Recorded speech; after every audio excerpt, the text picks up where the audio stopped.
이권 사업에 개입한 사건, 비선 진료 및 특혜 의혹 사건, 그리고 마지막으로 청와대 행정관 차명폰 개통 사건이 있었습니다. 네, 일단 뭐 굉장히 방대한 분량으로 이제 특검에서도 잘 정리를 해줘서 이제 꼼꼼하신 시민분들이면 이제 직접 이거 그 수사 결과 발표 자료를 이제 보시면 또 뭐 잘 보실 수는 있겠지만 그래도 뭐 저희가 또 한번 정리를 해드려야 마땅할 것 같은데요. 어쨌든 탄핵도 이제 기일이 이제 끝났고 이제 특검도 어느 정도 마무리가 된 상황에서 이제 우리가 이제 흔히 얘기하는 박근혜 최순실 게이트라고 하는 이 사건의 일련의 흐름에 대해서 두 가지로 한번 짚어봐야 될 것 같은데, 하나는 먼저 이제 이것이 어디서 기원했는지, 이 모든 시작들이 과연 어떻게 발생했는 건지를 먼저 좀 짚어보면 좋을 것 같습니다. 네. 저희가 이제 오늘 방송은 다음 주가 그 이제 공개 방송이 있습니다. 그래서 공개 방송 전에 정리하는 방송으로 한번 진행을 해보자. 그리고 쉽게 한번 접근해보자 해서 저희 오늘 잡담처럼 진행을 하겠습니다. 이해해 주시기 바랍니다. 그래서 이 사건 등장인물이 상당히 많죠. 그렇지만 핵심 인물은 둘입니다. 박근혜, 최순실이 핵심 인물이죠. 그리고 그 핵심 인물에 약간 비켜있는 정윤회라는 사나이도 등장을 합니다. 근데, 이제 대부분은 아실 것 같긴 한데, 그래도 요즘 세대 분들은 또, 최순실이 누구일까? 최태민의 딸이라고 하는데, 최태민은 또 뭐 하는 사람인가? 여기서부터 막히기 시작할 것 같더라고요. 그래서 박근혜와 최순실의 관계를, 한번 좀 거슬러 올라가서, 재밌는 옛날 얘기니까요. 옛날 얘기 한번 해보고 싶습니다. 자, 다들 뭐 박근혜 하면 이제 누구의 딸인지는 잘 아실 겁니다. 박정희 전 대통령의 딸이죠. 첫째 딸. 그리고 최태민이라는 사람은 당시 이제 뭐 목사라고 알려져 있는데 사이비 종교 목사다 이렇게 또 알려져 있기도 합니다. 그런데 이제 이 둘이 처음에 알게 된 게 한 1975년 무렵이라고 하더라고요. 당시 이제 박근혜 대통령의 어머니인 유경수 여사가 이제 행사 도중에 총을 맞고 사망하는 일이 발생을 했었습니다. 그리고 나서 이제 그 다음 해쯤에 이제 최태민 씨가 박근혜 당시 이제 딸, 박정희 대통령의 딸에게 편지를 써서 위로의 편지를 썼다라고 해요. 그러다 보니까 둘이 이제 만나게 됐고, 친하게 됐고, 또 박근혜는 당시 이제 그 영부인의 역할을 하고 있었는데, 박근혜는 최태민에게 많이 의지를 했던 것 같습니다. 그래서 뭐 야사처럼 들리는 얘기로는 둘이 연인 관계였다라고 하거나, 또는 이제 박정희 대통령의 그 비서진들이 박근혜와 최태민을 떼어놓아야 된다. 자꾸 최태민이라는 사람이 박근혜를 빌미로 해서 자꾸 이권에 개입하고 하려고 하는 것 같다. 비리를 저지르는 것 같다. 이제 이런 뭐 조언들을 많이 했습니다. 그러나 뭐 딸 이기는 아버지 없다고 박정희 대통령도 여기에 대해서 어떻게 제대로 통제가 잘 안 됐던 것 같아요. 그래서 결국에는 그 둘 사이의 관계는 비밀스럽지만 또 한편으로는 공개적으로 잘 유지가 됐던 것 같습니다. 뭐 사건은 거기서 이제 어느 정도 일단락이 됐고, 이 최순실은 그 최태민이라는 사람의 딸인 거죠. 이 최태민이라는 분이 정말 대단합니다. 부인이 6명 있었던 것으로 알려져 있는데 최순실은 그 5번째 부인의 딸이랍니다. 그렇죠. 예. 네. 그런데 뭐 이제 최태민이 특별히 좀 최순실을 많이 아꼈던 것 같고요. 그래서 총애를 했던 사이였고, 그래서 박근혜에게 소개를 시켜줍니다. 그래서 박근혜와 최순실의 관계는 굉장히 오래전 40년, 50년 전으로 거슬러 올라가죠. 아주 오래된 지인입니다. 그래서 뭐 옛날에 둘이 찍었던 젊었을 때 찍었던 사진들도 언론에 가끔 나와서 보셨을 것 같습니다. 뭐 어찌됐든 간에 둘은 그런 사이였고, 정윤회라는 사람이 또 등장하게 되잖아요. 정윤회는 아시다시피 최순실의 남편입니다. 그런데 또 이 남편도 두 번째 남편이었던 거죠. 물론 이제 재혼을 한 상태에서의 남편입니다. 그리고 최순실을 조금 더 들여다보면 이분이 예전에 80년대 초에 첫 번째 결혼을 했고 그 사이에서 아들을 낳았다라고 하는데, 그 아들이 현 박근혜 정부 청와대에서 근무했다라는 의혹을 샀던 사람이 하나 있었습니다. 그렇습니까? 네, 네. 실제 그랬는지까지는 모르겠지만 그런 의혹이 있었고, 그 청와대 직원은 현재 뭐 휴직, 퇴사 뭐 이렇게 정리가 된 것 같아요. 그리고 이제 이혼을 한 이후에 90년대 이제 중반에 정윤회 씨와 다시 결혼을 하죠. 그래서 최순실과 정윤회 사이에 딸이 하나 생기는데 그 딸이 지금 문제되고 있는 정유라 씨입니다. 그런데 이 최순실과 정윤회가 2014년에 이혼을 해요. 뭐 이혼했다는 건 여러분들도 아시겠지만 이혼한 시기가 좀 특이하죠. 2014년 3월쯤에 이제 협의 이혼을 했는데 그때가 아마 그 정윤회 문건이 나와서 좀 시끌시끌했던 때입니다. 그런데 갑자기 둘이 이혼을 합니다. 그러면서 결혼 생활에 있었던 일들은 다 비밀로 붙인다 이런 특이한 이혼 조건을 걸었던 것이죠. 지금 말씀드린 것처럼 뭐 등장인물은 사실 굉장히 많은데 정리를 해서 이렇게 한 서너 명 정도에 대해서 말씀을 드렸습니다. 그런데 이제 정윤회와 최순실과 박근혜가 그러면은 그냥 단순히 아는 사이였던 거 아니냐, 뭐 특별한 관계가 뭐가 있었냐에 좀 의문이 들 수 있을 것 같은데요. 중요한 연결고리가 하나 있었습니다. 예전에 유경재단 사건이라고요. 뭐 아시는 분은 아시겠지만 박근혜와 유경수 이 두 분이 만들었던 재단인데 그 유경재단의 분쟁과 관련해서 정윤회 씨가 박근혜의 편에서 상당히 많은 일을 해줬던 것으로 이렇게 알려져 있습니다. 다시 말해서 정윤회와 최순실은 이미 그 이전부터 박근혜 측에서 이권에 개입하고 있었던 사람이었던 거죠. 갑자기 튀어나온 사람들이 아닙니다. 그래서 지금 국정농단이라든가 여러 가지 이권에 개입하고 했던 것들이 지금 갑자기 뭐 불거진 것이 아니라 지금에 알려진 것일 뿐이지 이미 그 이전부터 상당히 뿌리 깊은 관계가 있었다라고 봐야 될 것입니다. 네. 그렇게 해서 이제 기본적으로 이제 가장 중요한 인물인 최순실과 이제 그 박근혜 대통령의 관계가 굉장히 오래됐다. 이제 이게 나오는데, 이제 뭐 몇 가지 이제 덧붙일 이야기가 굳이 있다면, 사실 이제 박정희 대통령도 이제 79년도에 이제 그 김재규 씨에 의해서 이제 사망을 하고 나서 사실 이제 그 한국전쟁 이후에 부모님이 다 총 맞아 죽은 경우가 잘 없거든요. 이게 박근혜 대통령이 사실 굉장히 그 이례적이라는 거고, 근데 그 와중에 더 이제 말하자면 마음이 허했던 그 당시에 굉장히 뭐 아직도 20대에서 30대 넘어가는 정도의 30대 정도에 있던 그리고 이제 쭉 구중궁궐에서만 자랐던 박근혜라는 한 젊은 여성이 굉장히 이제 마음이 허하니까 그 와중에 이제 종교적인 어떤 그 좀 위로를 받고 싶은 과정에서 결국 이 그 최태민 그 뭐 정확히 목사 안수를 받았는지는 알 수 없지만 이제 그 집안과 굉장히 가깝게 지냈고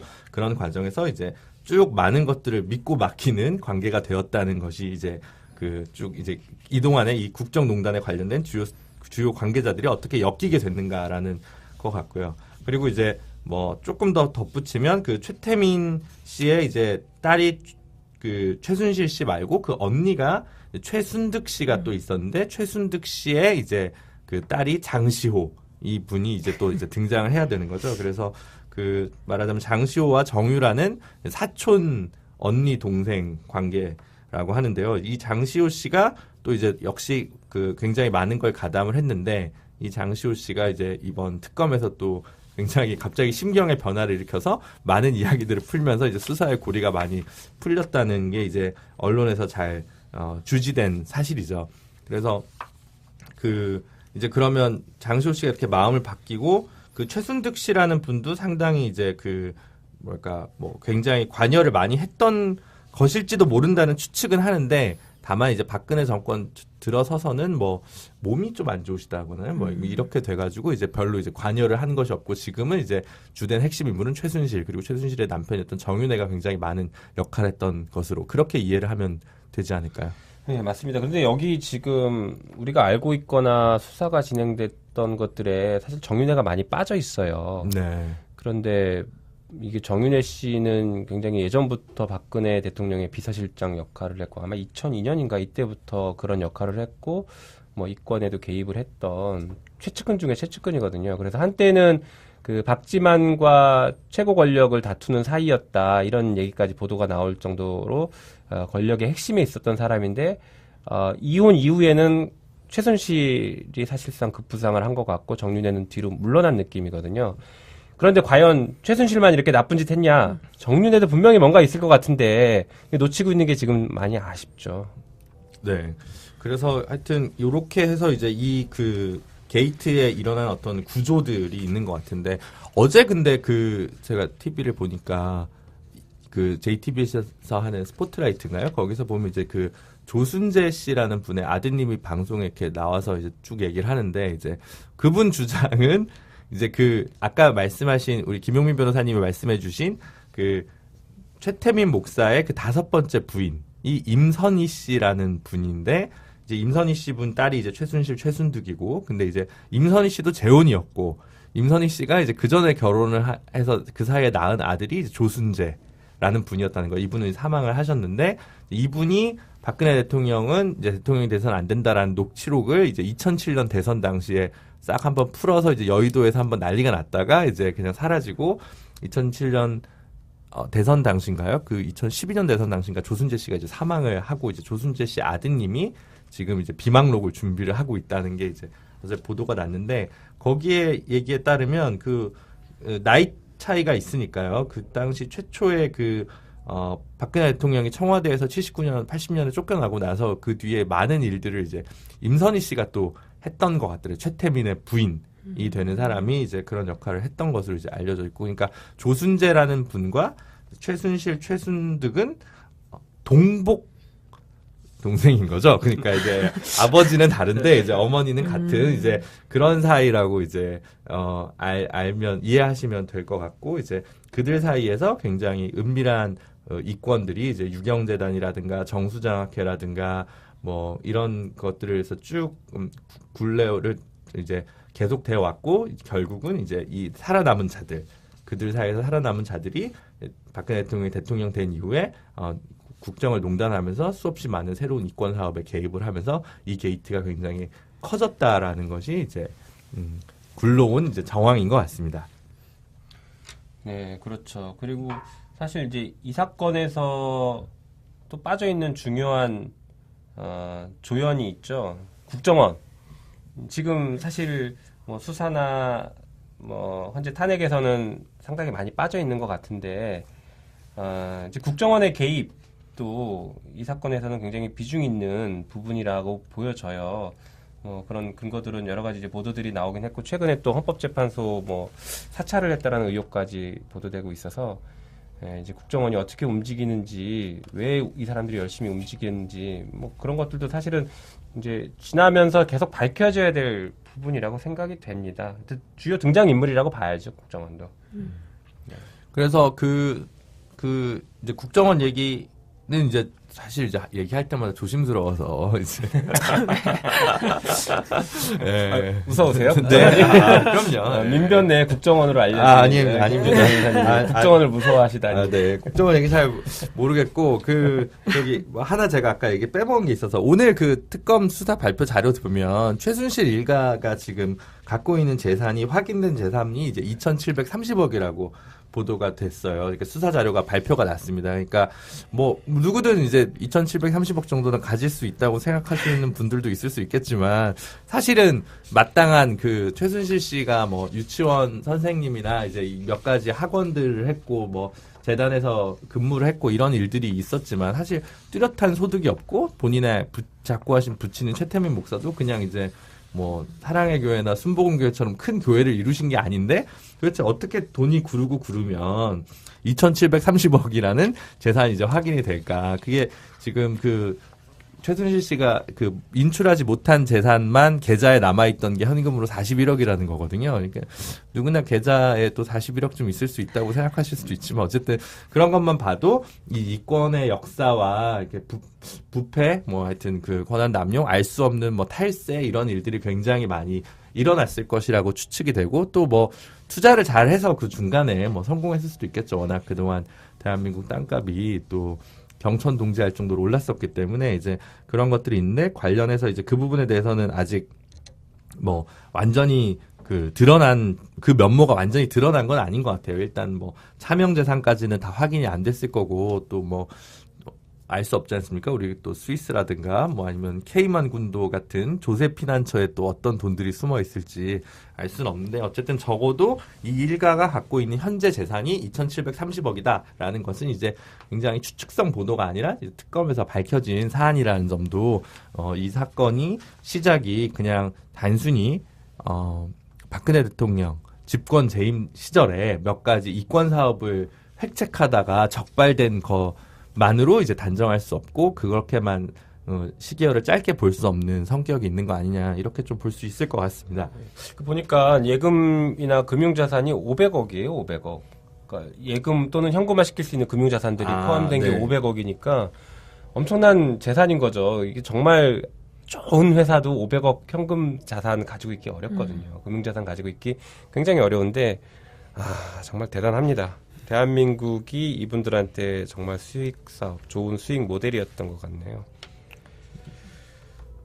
오민혜 변호사님도 아마 이 사건 보셨을 것 같은데 수사 결과 오늘 발표했는데 눈에 띄는 게 있으셨나요? 저는 사실 밝혀진 사실들을 이제 볼 때마다 새롭고 놀랍고 그런 것들밖에 없어서 다 그렇긴 한데 그래도 제일 중요한 거는 이게 이제 대통령의 지위에서 자신의 지위를 남용해서 어디까지 어떤 행위까지 했느냐 이게 제일 중요했던 것 같고 그래서 이 대통령 관련 뇌물 수수 부분 그것이 제일 좀 핵심이 아닐까라는 생각을 했었어요. 이게 또 삼성 이재용 부회장의 그런 구속 여부나 이런 것들도 계속 이슈가 되었던 사안이기 때문에 도대체 어느 범위까지 뇌물이 오갔고 그 뇌물의 대가로 기업들이 어떤 혜택을 받았는지 이런 것들이 잘 밝혀지지 않은 부분도 있긴 하지만 그래도 그 부분이 제일 좀 주목할 만한 부분이 아니었나 싶습니다. 이게 사실 삼성만 지금 수사가 이루어져서 뇌물의 규모가 확 줄어들어 있는 거잖아요. 네. 다른 기업들까지 수사가 확대되면 뇌물의 규모는 훨씬 커질 것 같긴 해요. 좀 아쉬운 부분이죠. 네, 제일 아쉬웠던 게 그거예요. 이게 삼성에 대한 수사가 확실히 되면 다른 재벌들에 대해서도 할 거다. 이 얘기는 특검이 삼성 수사를 하기 시작할 때부터 계속 했던 얘기인데 거의 수사 막바지에 이를 때까지 아직 시작하지 못했고 이제 수사기간 만료가 다와가니까 하기 어려울 것 같다. 이런 얘기까지 하게 됐는데 그래서 물론 이제 기간 제한이 있는 특검에게 모든 수사를 다 기대하기는 어렵긴 하지만 그게 좀 아쉬운 부분인 것 같아요. 그래서 앞으로 좀 계속 이렇게 눈여겨봐야 될 부분이 아닐까. 다른 기업들은 안심하고 있으면 안 될 것 같은데 좀 이런 생각을 많이 했습니다. 삼성 같은 경우에는 이제 제가 전에 듣기로는 이제 특검이 주로 4개 팀에 있었고 한 팀이 삼성 팀이었는데 중간에 딴 팀이 삼성 팀 같이 일을 나눠 했나 봐요. 아마 그 팀이 세월호 쪽 팀이었던 것 같은데 세월호가 이제 뭐 대면 조사나 청와대 압수수색이 안 되면서 수사할 거리가 또 많지 않고 이래서 아마 그쪽 영향이 좀 온 것 같은데 그래서 그 삼성만 하기에도 이제 벅찬. 맞아요. 그래서 특검이 70일 동안 했는데 신정이랑 뭐 구정이랑 중간에 다 있었잖아요. 그래서 그 신정 구정 합쳐서 한 3일 정도 쉬었다 그러더라고요. 근무를 안 한 날이. 그래서 이제 그 와중에 했고 근데 삼성 같은 경우는 사실은 그 일반 검찰 특검 넘어오기 전에 한 차례 수사가 진행이 됐던 거여서 근데 그때랑 이제 특검이 달라진 거는 하나가 있는데 2014년인가 이재용 회장과 이제 부회장과 박근혜 대통령이 독대를 했다는 것 자체를 이제 부인을 하다가 특검이 접어들면서 이거는 이제 인정을 하는 걸로 이제 바뀐 것 같은데 다만 완전히 묵비를 행사하진 않았다고 하더라고요. 근데 어쨌든 지금 특검 조사 결과에도 보면 이제 이 사건에 대해서 피고인으로 이제 삼성그룹 관계자는 최지성 부회장, 그 다음에 장충기 사장, 그 다음 박상진 사장, 그리고 황성수 전무 이게 이제 4명의 이재용 부회장 이렇게 해가지고 이제 5명이 이제 기소가 된 건데요. 이제 삼성의 지금 핵심적인 뭐랄까요 대응 전략이랄까 변호인들의 전략은 이재용 부회장은 몰랐다. 여기가 이제 핵심인 것 같더라고요. 지금까지 얘기 들어봐서는 어떻게든 이재용 부회장을 살리자.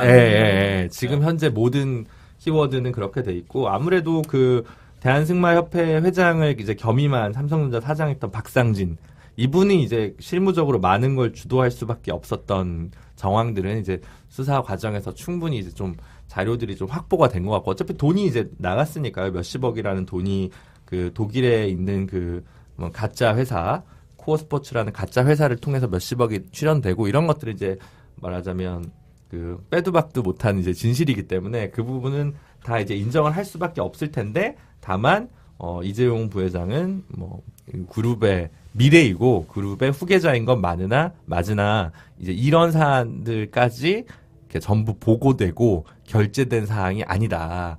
이렇게 이제 딱 끊는 거죠. 그렇기 때문에 사실 저희가 근데 이게 또 법리적으로 증거를 전부 입증해가지고 하는 게 만만치 않기 때문에 저희 뭐 일부 시민들은 또 많은 시민들은 마음속으로 이제 이재용 부회장이 이제 구속된 것이 그 재벌이라서 봐주기 없는 수사고 공정한 수사다 이렇게 이루어질 거라고 생각을 하지만 이후에 재판 과정에서 이것들이 또 어떤 식으로 이제 전개가 될지는 사실은 좀 여전히 미지수고 우리 모두 좀 지켜봐야 되는 문제가 아닐까 싶습니다, 사실. 그렇죠. 한편으로는 우리가 검찰을 믿지 못하겠다라고 해서 지금 특검이 만들어져서 수사를 했던 것이잖아요. 특검 수사 잘 하셨던 것 같고.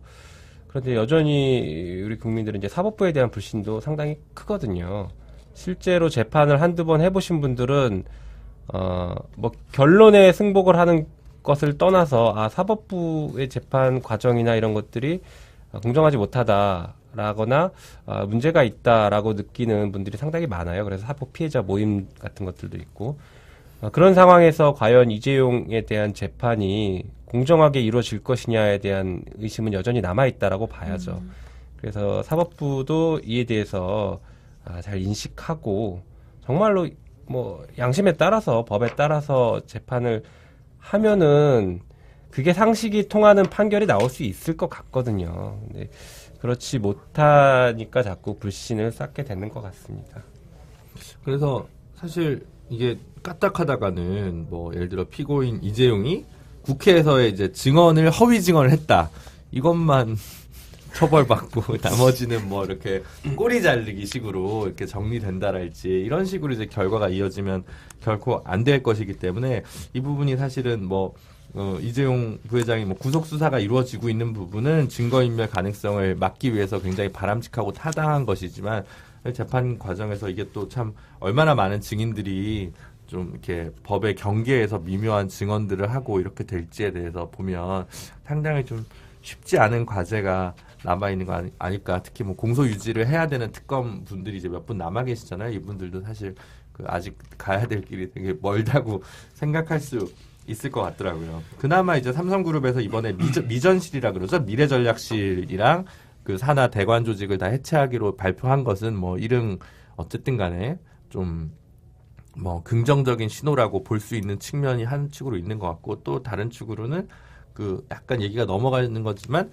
정경련에서 어쨌든 다 탈퇴를 하고 주요 지금 대기업들이 정경련 탈퇴를 굉장히 선언을 많이 했지 않습니까? 이것도 뭐 말하자면 성과라고 할 수 있는 측면이 아닐까 싶습니다. 사실 지금 이재용 재판 같은 게 국민참여 재판으로 진행이 되면은 참 좋겠다라는 생각이 들어요. 이게 이제 국민참여 재판이라는 게 결국에는 사법부에 대한 불신이 주요한 근거이고 원인이었던 것도 있고 반성적 고려에서 나왔던 것이죠. 그리고 그 입법 행정에 대해서는 국민들이 어떤 민주적인 통제나 어떤 민주적인 참여가 가능한데 유일하게 안 됐던 게 사법 분야이거든요. 그러다 보니까 국민참여재판이 사법의 민주화를 앞당기는 굉장히 중요한 제도예요. 굉장히 중요한 절차이기도 하고. 그래서 이런 사건이 국민참여재판으로 진행이 되면 참 좋겠다라는 생각이 드는데 아무래도 국민참여재판은 피고인의 권리이다 보니까 이재용 부회장이 신청을 해야 됩니다. 그렇죠. 신청을 안 하면 할 수가 없죠. 어떻게 제가 변호인으로 들어가서 신청이라도 하고 싶네요. 근데 이게 증인도 엄청나게 많이 나올 사건이고 해서 사실 국민참여 재판 하면 제대로 정상적으로 이루어질까요? 한 일주일 정도 재판 풀로 하면 할 수도 있습니다. 오히려 집중해서 재판을 하면요, 이게 판단을 할 때 기억이 그대로 살아있기 때문에 훨씬 더 진실에 가까운 판단을 내릴 수가 있어요. 뭐 재판을 2주에 한 번씩, 3주에 한 번 이렇게 하다 보면요. 앞에서 무슨 얘기했는지 사실 까먹게 되거든요. 기록을 다시 꼼꼼하게 봐야 되고. 그래서 기억을 상기시키는 데까지 시간이 많이 걸리는데 매일 재판을 하면 그런 부분이 상당히 많이 해소가 되죠. 네. 그러면 그 삼성은 뭐 하여튼 B모 로펌에서 이제 대리를 한다고 하는데 이제 농담 삼아 이제 죄 지은 사람 따로 있고 이제 돈 버는 건 이럴 때 변호사들만 버냐 뭐 이제 이런 이제 이야기들이 세간에 많이 있는데 네, 그 돈이 저희한테 오지는 않는 것 같습니다. 민변 변호사들이 참 변론 잘하는데요. 네. 그렇죠? 삼성이 모르시네요. 그런 걸 몰라주고 네. 네. 아쉽네요. 정말 참 잘하는데. 너무 편향돼 있어요 삼성이. 네.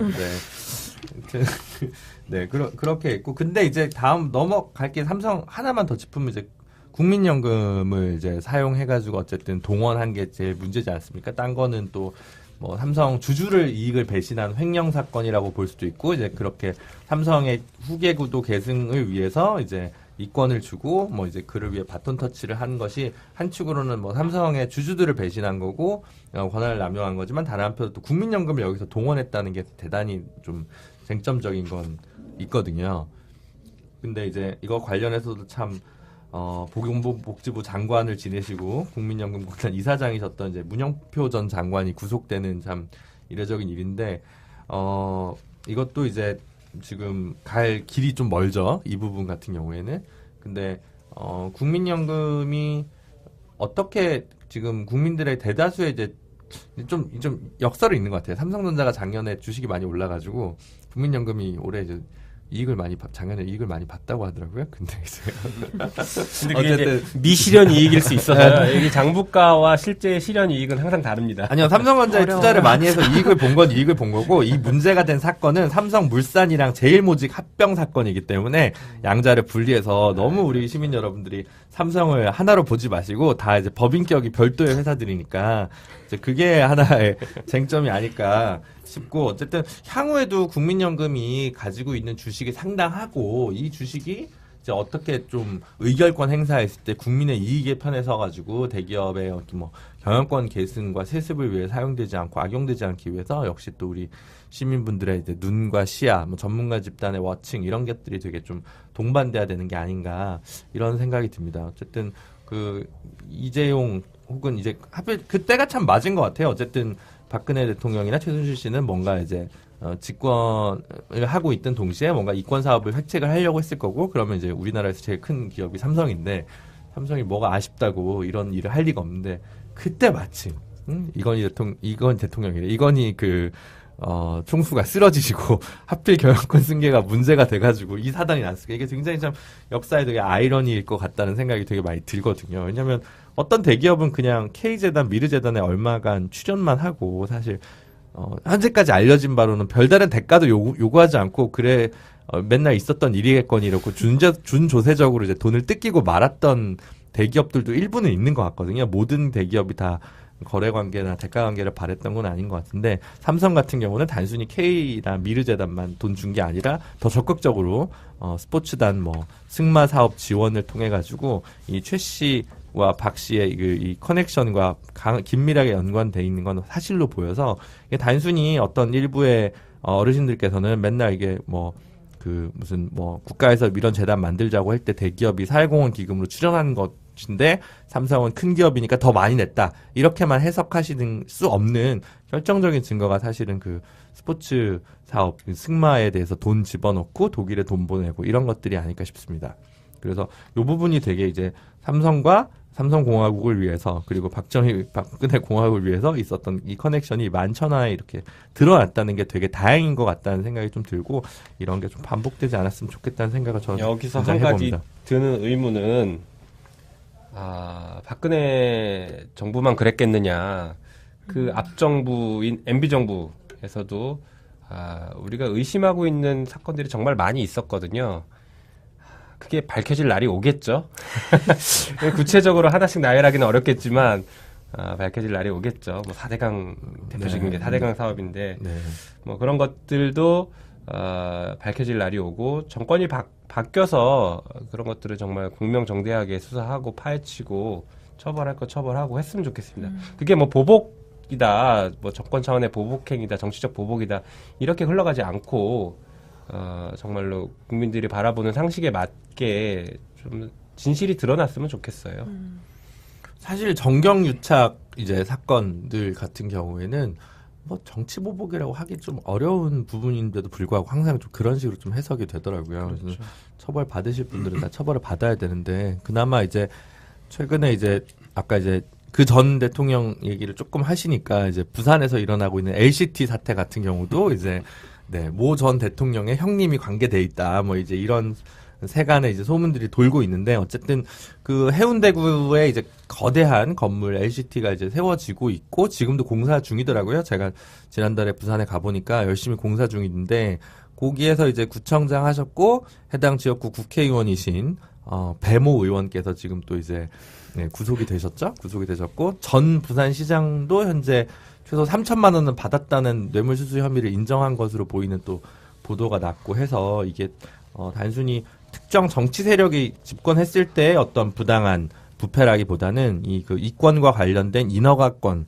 등과 관련돼서 권력, 행정 권력이든 지방자치 권력이든 정치 권력이든 갖고 있는 사람들이 그 재벌 혹은 이익을 바라는 부당하게 많은 이익을 바라는 사람들과 이제 짬짬이를 해서 일어나는 이 부패 사슬 이 자체가 좀 근절되기 위해서라 근절돼야 되고 그를 위해서 좀 사법기관이나 준사법기관이 동원될 필요가 있다면 충분히 국민들도 이해를 하시고 단순히 정치보복이나 이런 것들로 오해하지 않으시리라 이미 성숙한 시민 사회가 이제 이루어졌다고 생각을 하기 때문에 저는 뭐 좀 그러나 이제 그걸 트리거가 당겨지기 위해서는 뭐 정권 교체가 필요하다면 뭐 그건 뭐 어쩔 수 없겠죠. 제가 오늘 사회자의 본분에 맞지 않게 게스트가 없다는 이유로 너무 많은 얘기를 하고 있는 것 같아서 네, 뭐 듣기 불편하시더라도 이렇게 양해를 부탁드리고요. 그리고 그 문학의 블랙리스트 얘기가 좀 나왔는데 그 전에 저희 조용선 변호사님 나왔을 때 이제 한번 쭉 정리를 했었는데 시청률은 사실 제일 안 나왔거든요. 안 나와서 이제 그랬는데 재밌는 게 그 뭐 블랙리스트 있다는 건 이제 다 드러난 건데 그 수사 결과 특검에서 발표한 걸 보니까 저희는 이제 그냥 추측만 했는데 화이트리스트가 있는 것으로 확인이 됐다고 하더라고요. 그래서 이것도 참 흥미로운 일인 것 같아요. 화이트리스트가 뭐죠? 설명을 좀 해주시죠. 그러니까 블랙리스트는 이제 나쁜 놈들 얘네는 지원을 해줘서는 안 되고 각종 국가에서 있는 뭐 사업들에 대해서 이제 명단을 작성해서 이 사람들을 배제해라라고 하는 게 이제 블랙리스트라고 하면 이제 그 반대로 했을 때 뭐 흑백이니까 화이트리스트라고 해서 이런 단체들은 좀 애국 단체들이니 좀 지원을 해줘라라는 리스트를 따로 만들어서 관리를 했다는 거죠. 저는 이게 문학에서만 블랙리스트, 화이트리스트가 존재하지 않았을 것 같아요. 우리 모두 다 의심하고 있는 그 시위 단체, 어땡땡 연합이라거나 뭐 이런 것들 있지 않습니까? 네. 이런 쪽에도 이런 식으로 소위 말하는 이제 화이트 단체로 어떻게 분류가 될 수 있겠죠. 그래서 정부에서 필요로 하는 어떤 시위를 해주거나 아니면 고소고발을 해주거나 하는 것들에 대한 대가 관계가 분명히 있었을 거라고 생각이 돼요. 사실은 이번 특검의 법률상 수사 대상에도 그런 부분이 들어가 있기는 했는데 아무래도 이제 시간이 부족해서 그 부분에 대한 수사를 못했죠. 특히나 이제 그 특검 사무실 앞이라든가 아니면 특검의 박영수 특검의 집에 가서 뭐 시위를 하고 과격한 언동을 했던 이런 사람들에 대해서 사실은 수사를 하고 처벌을 할 게 있으면 처벌을 했어야 되는데 어떻게 보면은 특검이 일이 너무 많았던 것도 있고 그런 일들에서 특검이 피해자의 모습을 갖추다 보니까 피해자가 직접 수사하는 게 좀 어색했을 수 있겠다 이런 생각이 들더라고요.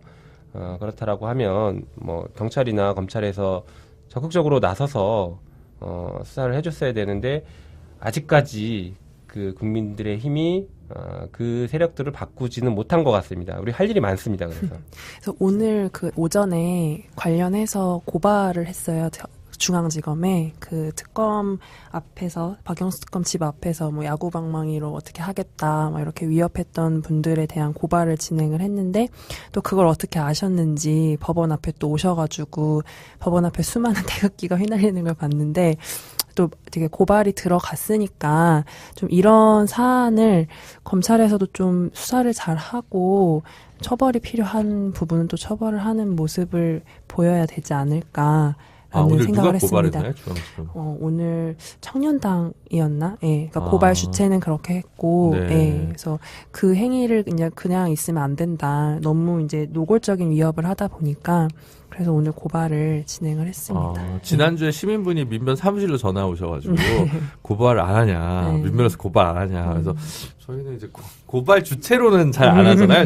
이제 의뢰가 와야 이제 고발 대리를 하는 격이 이제 대부분인데 이제 자꾸 저희를 고발 단체로 이제 오해하시는 분들이 있더라고요. 근데 이제 아주 필요한 일이 아니면 저희 변호사 단체라서 사실 직접적으로 고발은 잘 하지 않는다는 점 혹시 시민 여러분께서 이제 알아주시고요. 근데 이제 뭐 또 고발이 이루어졌다니까 다행인 것 같네요. 어쨌든 수사기관 기록을 보면 청와대 이제 아마 땡땡 수석실이라고 보도자료에 나오는데 청와대 수석실에서 정경련한테 지시를 해가지고 24억을 22개 단체에 2014년에 지원했고 2015년에는 31개 단체에 35억, 2016년에는 22개 단체에 9억을 지원해가지고 총 68억이 뿌려졌다라는 거죠. 그래서 아마 정경련을 이용해서 이제 돈이 간 게 있을 거고, 그리고 아까 김용민 변호사님 지적하듯이 국정원을 통해서 은밀한 또 자금이 지원돼서 그 이른바 관제 데모 를 하는 단체들에 대해서 이제 좀 지원을 한 정황들이 좀 있지 않나 싶습니다. 네, 그리고 조금 몇 년 되긴 했는데 총리실에서도 이렇게 지원을 했던 것들이 보도가 되고 확인이 된 적이 있었죠. 그래서 이게 소위 말하는 보수 단체, 보수 시민 단체의 정부의 지원금들이 들어가는 게 이제 지원금 명목은 어떤 프로젝트를 위한 지원금들인데. 그게 사실 명목상으로는 다 좋은 것들인데 실제로 그렇게 쓰이지 않고 소위 말하는 관제 데모나 그들이 원하는 고소고발을 대리해주는 대가로 들어간 것이라는 그런 의혹들이 있어서 그게 맞다라고 하면은 그건 이제 뭐 범죄 행위가 될 수 있죠. 근데 조심하셔야 될 게 제가 예전에 법정에서 이런 비슷한 얘기했다 고발당했습니다. 그러니까 이제 말하자면 그 특정한 이념이나 혹은 정부의 반대파에 이제 해당하는 단체들은 지원을 하더라도 1차적으로 배제를 했을 것 같고 남은 단체들을 중심으로 지원을 했겠죠. 근데 이제 그 중에서도 좀 예뻐 보이는 단체들에 대해서 전경련을 통해서 좀 한 번 더 지원을 할 수 없냐라고 이제 모모 수석실에서 이제 개입한 정황이 있다고 특검에서 발표를 했다는 거죠. 이게 저희의 추정이 아니고 특검의 발표니까, 네, 저는 고발당할 일이 없을 것으로 예상을 합니다. 우리 민변도 이런 거 좀 신청할 걸 그랬나요? 저희는 이제 무조건 안 되죠. 저희는 무조건 안 되죠. 네.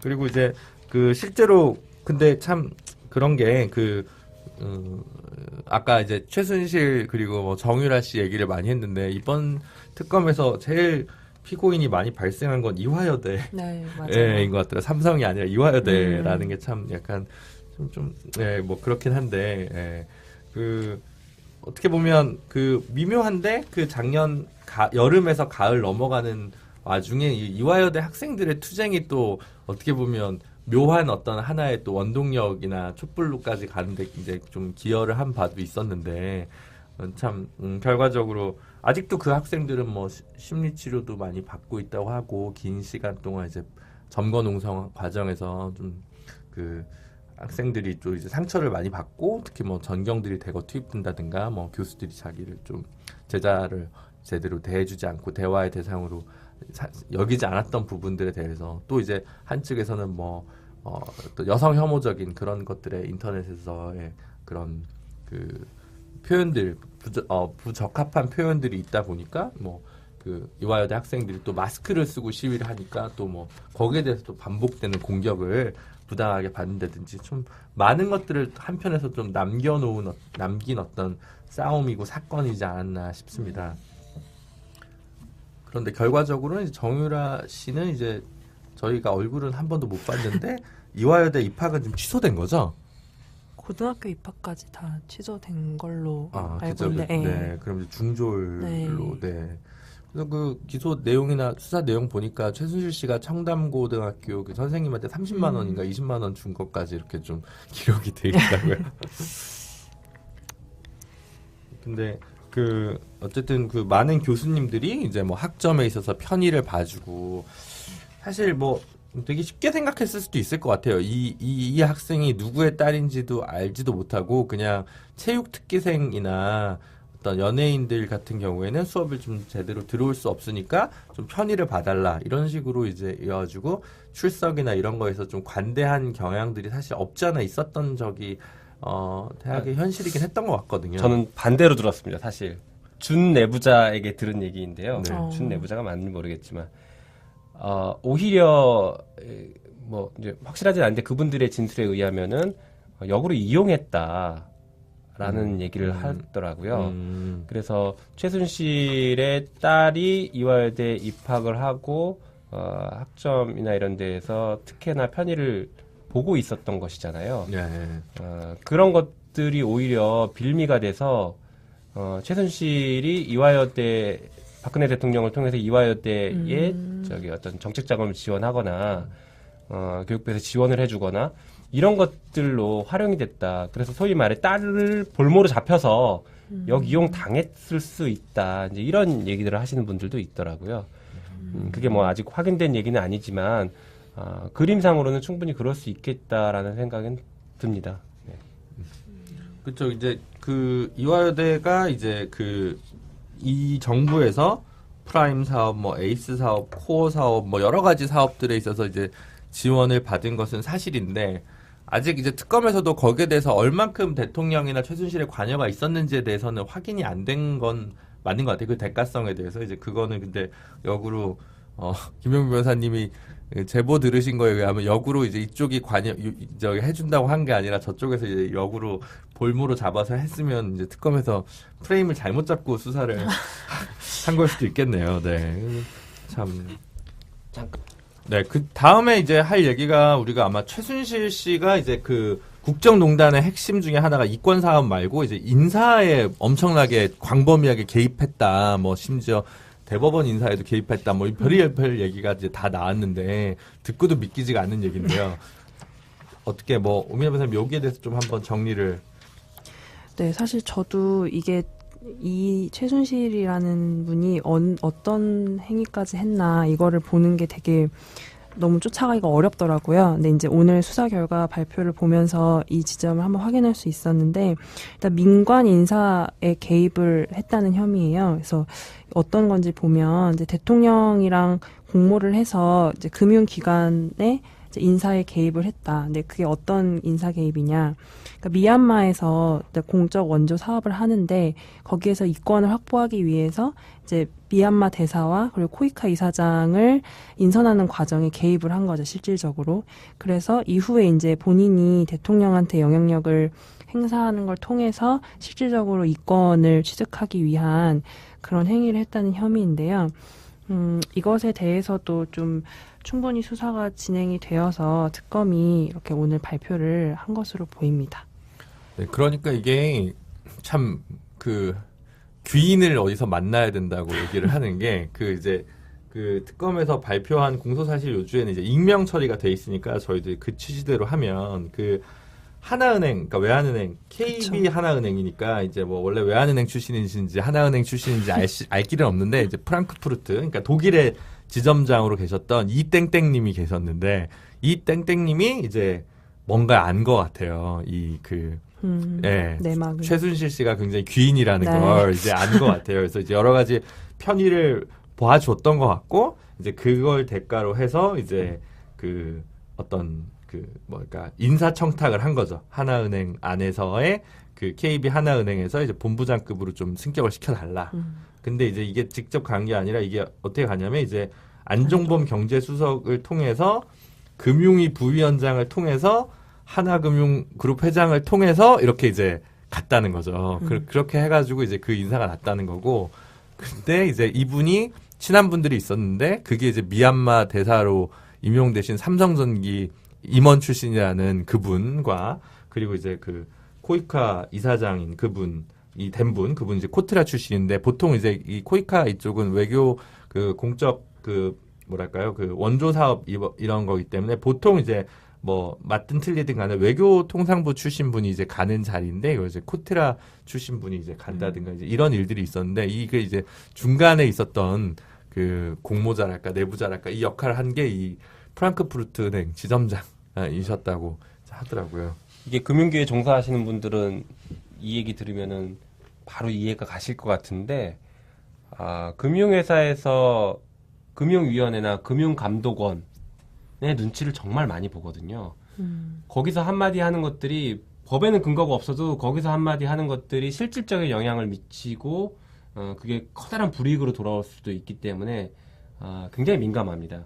그리고 징계 요구 같은 것들을 할 수가 있어요. 금융이나 금융감독원에서 해당 금융회사에 징계 요구를 하면 또 징계를 해야 되는 이런 권한들이 있기 때문에 정말 무서워합니다. 그런데 이렇게 치고 들어간 거죠. 딱 그걸 이용한 거네. 정확한 루트를 알고 들어간 거죠. 금융위 부위원장한테 저렇게 들어간 것들 보면. 그리고 사실 여기 특검 수사에서는 이 정도 얘기가 나왔는데 왜 예전에 고영태 녹취록이라고 한참 그 말이 많았던 게 있었습니다. 그게 이제 김모 씨가 고영태 씨랑 얘기하는 것들을 녹음하고 또 주변 지인들끼리 얘기하는 것들을 녹음했던 건데 네. 거기에 보면 관세청 인사도 최순실이 개입을 하는 것이 나와요. 네. 그래서 관세청 인사를 최순실이 개입을 해서 이렇게 누구를 소개해주고 추천했는데 어느 날 갑자기 그 사람이 진짜 그 인사에 가 있었다. 그래서 자기네들도 깜짝 놀랐다. 뭐 이런 얘기들이 나오거든요. 그래서 정말로 인사에 깊게 개입을 했고 그게 실질적으로 반영이 됐다라는 것이 하나의 포인트인 것 같고 또 하나의 포인트는 그렇게 인사 개입을 한 게 적극적으로 자기 이권을 위해서 개입을 했고 활용을 했던 것 같아요. 그리고 뭐 관세청이나 이런 인사 개입하는 것들이 박근혜 정부가 끝나더라도 어쨌든간 계속 도움을 받을 수 있을 만한 요소에 사람을 심어놓는 그런 개념이었다고 보여지거든요. 예, 그래서 참 멀리까지 내다보고 열심히 움직였던 원래 불법은 굉장히 또 열심히 해요. 예, 그래서 그런 것 같습니다. 이게 사건이. 일부 보도에 의하면 이제 대법관 인선에도 이제 그 관여가 된 정황이 있는데 굉장히 이제 충격적이죠. 네, 그래서 네, 뭐 그렇다고 합니다. 네, 여기까지 하겠습니다. 그래서 근데 본인은 모르셨을 수도 있죠. 본인은 이제 그 뭐 되신 분은 모를 수도 있는 거고 이제 지금 드러난 그 하나은행 내부의 한 분이라든가 아니면 뭐 코트라 미얀마 대사 이런 건 이제 특검에서 전부 발표를 한 상황이기 때문에 민변에서 뭐 음모적으로 다루거나 이런 내용은 절대 아님을 다시 한번 강조드립니다. 네, 국정원 듣고 계시죠? 네, 그래서 국정원 진짜 무서워하네요. 네. 그리고 이제 저희가 12번째 방송인데 거의 저희가 사실 이제 그 청취율과 순위는 굉장히 연연하지만 그래도 가십은 안 다루겠다는 이제 그 강한 의지로 가장 얘기를 안 다룬 게 사실은 비선 진료 관련된 건 사실은 이제 거의 안 다뤘잖아요. 근데 이것도 이제 여러 가지 의료법 문제부터 시작해서 허위 증언, 뭐 대통령이 이제 또 뭐 그런 일 없다, 저런 일 없다 이렇게 얘기했는데 청와대 보안이 뭐 뚫린다든가 뭐 여러 가지 좀 이야기들이 좀 얽혀 있는데 여기에 대해서도 한번 좀 오민혜 변호사님이 정리를 좀 해주시면 좋을 것 같아요. 네, 사실 이게 말씀하신 것처럼 어떤 점이 뭐 법 위반이라든지 뭐가 문제됐다라는 것보다는 이게 이제 가십으로 갔던 경향이 없지 않아서 좀 많이 다뤄지지 않았던 부분이긴 한데 이것도 사실 수사 결과를 보면 이렇게 명확하게 밝혀진 부분은 그리 많지 않은 것 같기는 해요. 이제 의혹이 제기된 정도이고 다만 이제 의혹이 제기되는 과정에서 김영재 의원이 지난번에 청문회에 나왔을 때 좀 많이 회자가 됐던 인물인데 김영재의 부인 박채윤 씨가 구속이 되면서 이제 정말 좀 관련되어서 혜택을 받고 좀 내밀한 관계에 있던 게 아니냐라는 것이 어느 정도 이제 특검 수사 결과 확인이 된 것이고요. 이제 여기서 비선진료 의혹을 다루면서 이제 세월호 7시간도 같이 좀 확인할 수 있지 않을까라는 좀 국민적인 기대도 있었고 실제로 특검도 계속해서 이 수사 과정에서 세월호 7시간 관련된 내용도 일부 확인됐다 이렇게 얘기는 하긴 했는데 사실 오늘 이제 수사 결과 발표상에서는 이렇게 명확하게 확인된 바는 없는 것 같아서 이 부분은 이제 향후 검찰에서의 수사 과제로 좀 많이 남아있지 않나라고 볼 수 있을 것 같습니다. 네. 여기 지금 비선진료 얘기가 나오는데 사실 비선진료라는 말 자체가 어렵거든요. 그렇죠. 네. 예, 이게 뭡니까 비선진료가? 제가 이해한 바로는 공식적이지 않은 그런, 그러니까 우리가 항상 최순실 씨를 비선 실세라고 한 것처럼 뒤에서 이렇게 필요에 따라, 그러니까 양쪽의 필요에 따라서 좀 진행이 된 그런 진료? 이걸 의미하는 게 아닐까 싶은데요. 예, 저도 그런 것 같아요. 이게 사실 청와대에서 의료진으로 근무를 하고 소위 말해 이제 대통령에 대한 의료 진료 행위나 치료 행위를 하려면은 검증이 되고 그리고 공무원으로 임용이 된 이런 네. 사람들이 하거나 뭐 필요한 경우에는 다른 어떤 방식을 통해서 위촉이 되거나 이렇게 진행하는 게 맞는데 지금 여기 뭐 김영재 의원 같은 경우에는 원장 같은 경우에 전혀 그렇지 않은 상태에서 의료법이라든가 뭐 마약관리법 이런 것들을 위반해 가면서 프로포폴을 처방을 해서 사용하게 하고 뭐 이런 것들을 소위 말해서 정상적이지 않은 방법으로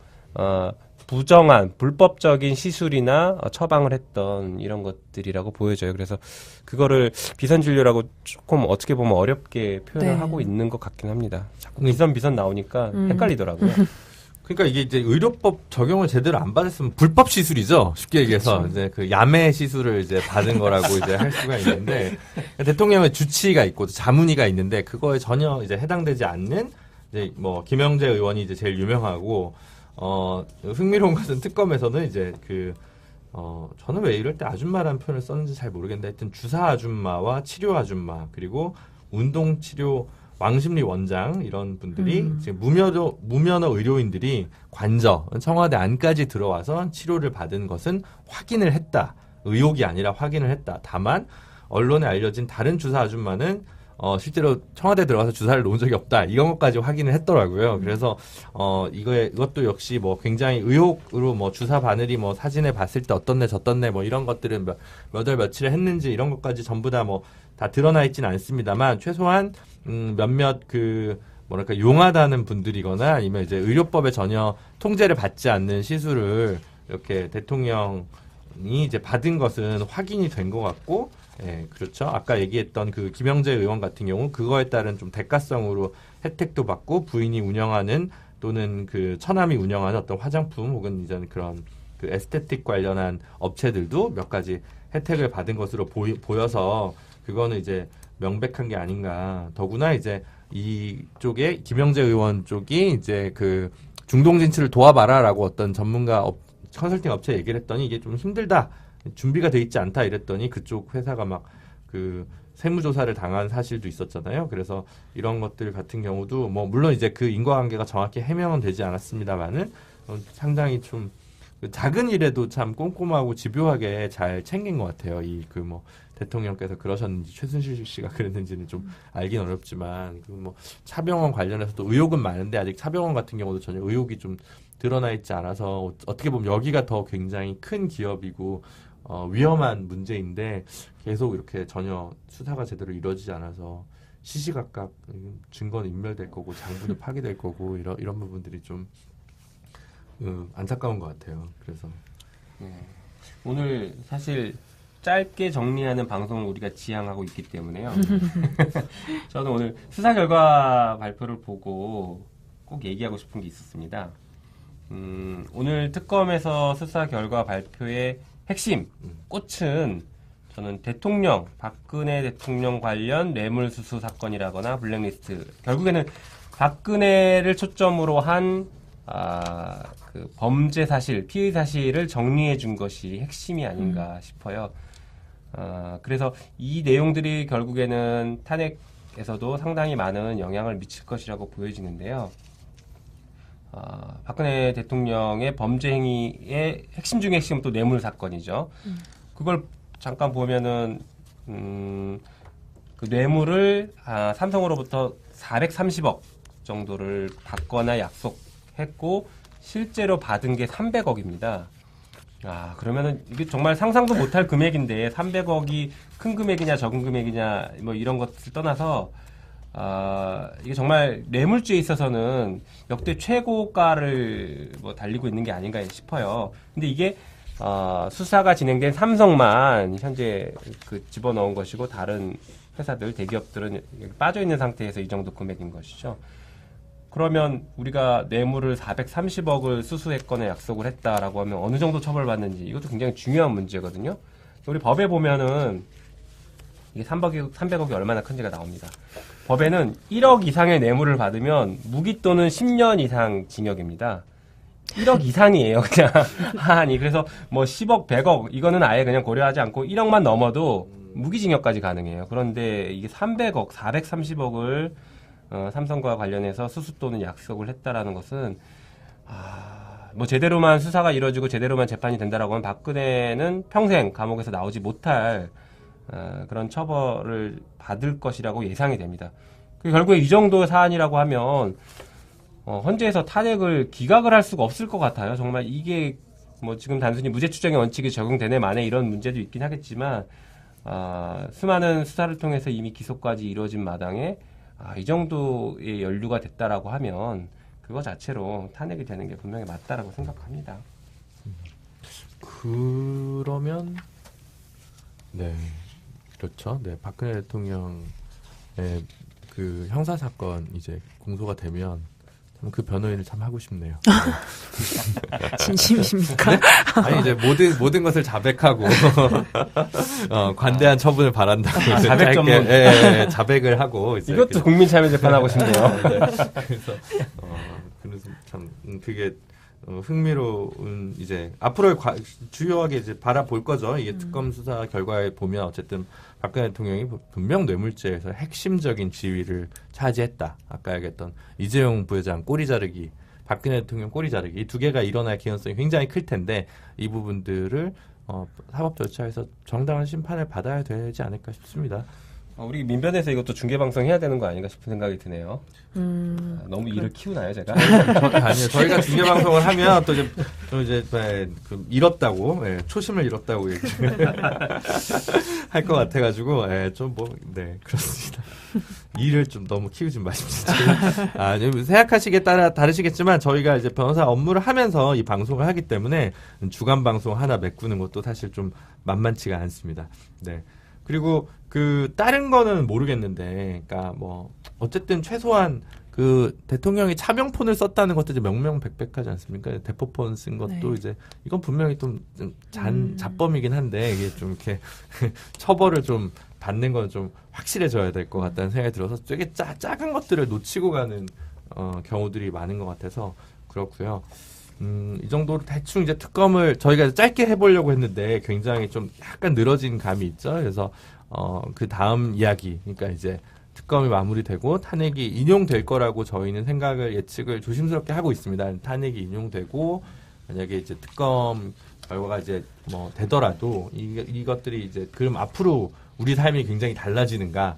최순실 씨가 감옥에 있고 박근혜 대통령이 청와대에서 내려온다고 해서 우리 삶이 바로 달라지지 않는, 그러니까 그냥 방송에 있는 화면이 좀 달라질 수 있고, 종편의 패널들이 하는 이야기가 좀 달라질 수 있을지언정, 그리고 선거 국면으로 바로 넘어가서도 다른 이슈들이 뉴스란을 점거될 수 있을지는 모르겠지만, 그 다음 얘기들, 왜 우리의 삶이 계속 이렇게 고단하고 이런 역사들이 어떻게 하면 반복되지 않아야 되는가, 그를 위해서 뭘 해야 되느냐라는 얘기들을 좀 풀어보는 시간도 민변에서 별도로 좀 가져야 될 것 같아요. 그래서 지난주에도 예고 드렸다시피 저희가 탄핵 인용을 예상하고 다음 주에 그 탄핵 엔드라는 공개 방송을 좀 준비를 하고 있습니다. 어떻게 준비되고 있죠? 네, 이게 3월 14일 다음 주 화요일입니다. 사탕 먹기 좋은 날인데 그날 저녁 7시부터 9시 30분까지 약 2시간 30분 동안 충정로역에 있는 벙커원에서 공개 방송을 합니다. 벙커원 여러분들 많이 아실 것 같아요.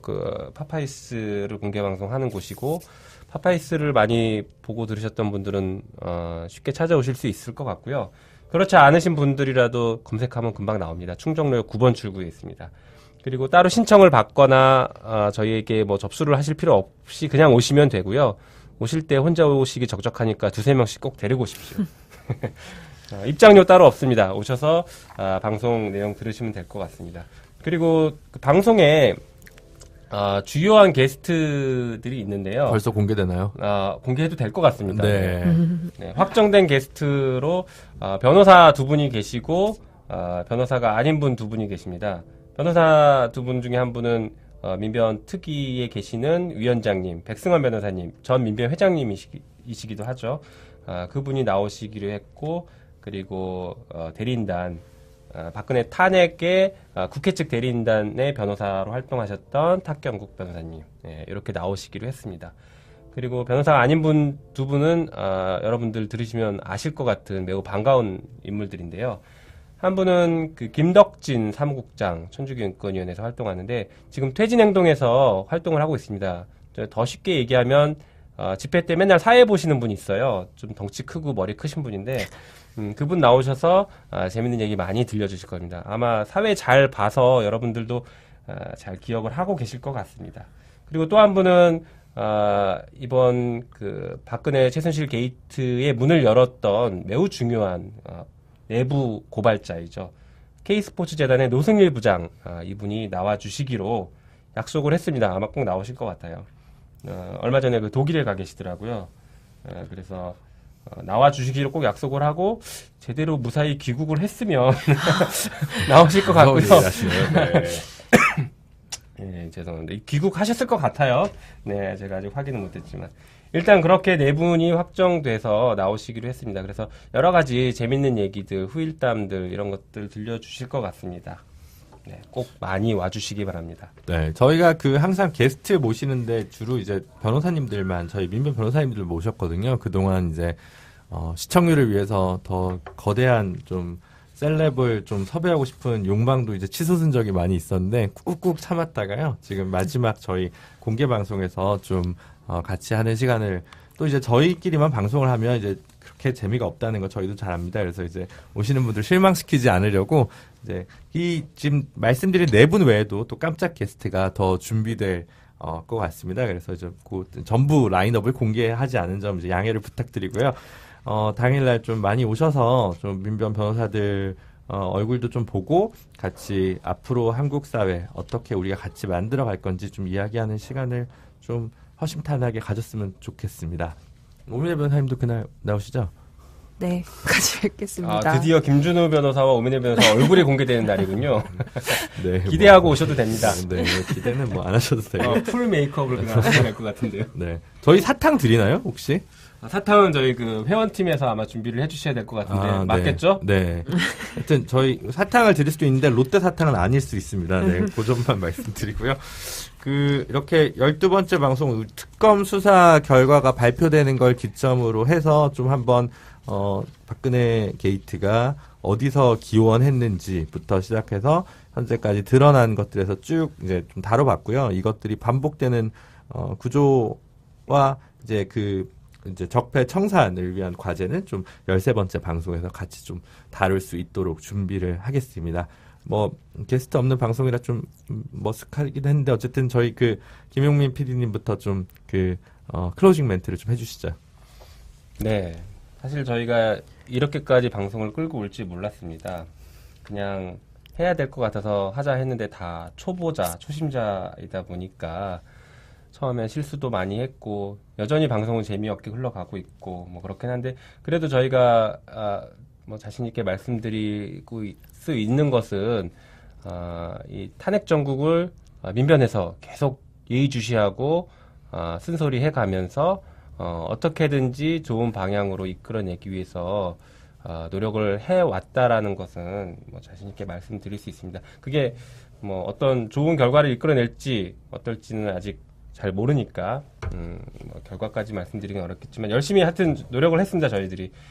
그리고 방송을 사실은 진행자 위주의 방송을 하면서 진행자들의 캐릭터도 좀 살려가고 재밌게 해보려고 했는데 이게 아무래도 탄핵 정국을 얘기하다 보니까 게스트들이 나오셔서 보고 계시고 계속 진행을 지켜봤던 이런 얘기들을 하시느라 불가피하게 게스트 위주의 방송이 됐던 것 같습니다. 방송 내용을 저희가 더 중심으로 진행을 하려고 해서 그렇게 된 것이고요. 저희가 뭐 아무리 열심히 해도 재밌게는 못할 것 같아서 저희는 그냥 내용 위주로 가려고 했습니다. 다만 쉽게 설명드리고 전달을 해드리고 싶었는데 그게 얼마나 잘 성공했는지는 잘 모르겠습니다. 그렇지만 마지막 방송은 두 마리 토끼 다 잡으려고 노력을 하고 있으니까요. 많이 와주시기 바랍니다. 그리고 뭐 방송 관련 말고 이 최순실 박근혜 게이트와 관련해서 꼭 저는 한 가지 더 얘기하고 싶은 게 사실은 있습니다. 박근혜 오촌 살인 사건 많이 들어보셨고 방송에서도 많이 보셨을 것 같습니다. 위험합니다. 네, 삐 소리 나죠. 네, 그 사건 뭐 제가 계속 변호인으로 관여하고 있었는데 그 내용을 뭐 말씀드릴 건 아니고 그 사건에서 그 박근혜 오촌을 살해했다라고 알려졌던 그 사촌 형이 사실은 범인이 아니라 제3자가 개입했다라는 증언들이 나오고 있습니다, 지금. 그래서 이 사건도 사실은 박근혜 정부와 박근혜 일가의 민낯을 정말 드러낼 수 있는 사건이라고 보여지는데 이 사건이 과연 언제쯤 다뤄질 수 있을지 그게 좀 의문이기도 하고 한편으로는 꼭 좀 진실이 밝혀졌으면 하는 그런 바람도 있습니다. 네, 이상입니다. 무시무시하게 정리를 그렇게 해주시면 그 얘기는 다른 방송 가서 하세요. 다른 방송 가서. 네, 오미래 변호사님. 네, 저도 오늘 이제 이렇게 방송을 하면서 꼭 하나 더 얘기하고 싶었던 거는 지난 주말 촛불 집회에 갔을 때 여느 집회와 마찬가지로 항상 행진을 할 땐 세월호 가족분들이 맨 앞에서 하세요. 많은 분들이 보셨겠지만 이제 세월호 7시간에 대한 의혹 제기는 이제 헌재에서도 계속 얘기되고 있고 특검에서도 수사 대상에 들어있긴 했지만 여전히 밝혀지지 못한 상태인데 저는 이제 수많은 지금 의혹을 받고 있는 혹은 수사가 된 일들도 굉장히 중요하고 이것을 잘 밝혀내는 게 의미가 있지만 세월호 당일 대통령의 그런 문제들을 제대로 밝혀내는 게 그 피해 가족분들의 치유를 위해서도 필요할 것이고 또 대통령이 자신의 지위에서 그 직무를 제대로 하지 않았을 때 어떤 결과를 초래할 수 있는지를 제대로 우리가 확인을 하고 넘어가야 하지 않나라는 생각을 좀 많이 하게 됐습니다. 그래서 이거는 그냥 저의 개인적인 소회였고 이 엄중하다면 엄중할 시기에 이렇게 탐캐스트를 같이 할 수 있어서 되게 저는 개인적으로 많이 배웠던 것 같고요. 다음 주에 공개 방송 때는 좋은 결과를 가지고 좀 새로운 마음으로 같이 만날 수 있는 자리가 마련이 되었으면 좋겠고 그럴 수 있도록 저희도 준비를 잘 하겠습니다. 감사합니다. 네, 그 두 분 오늘도 이제 긴 시간 자리해 주셔서 감사드리고요.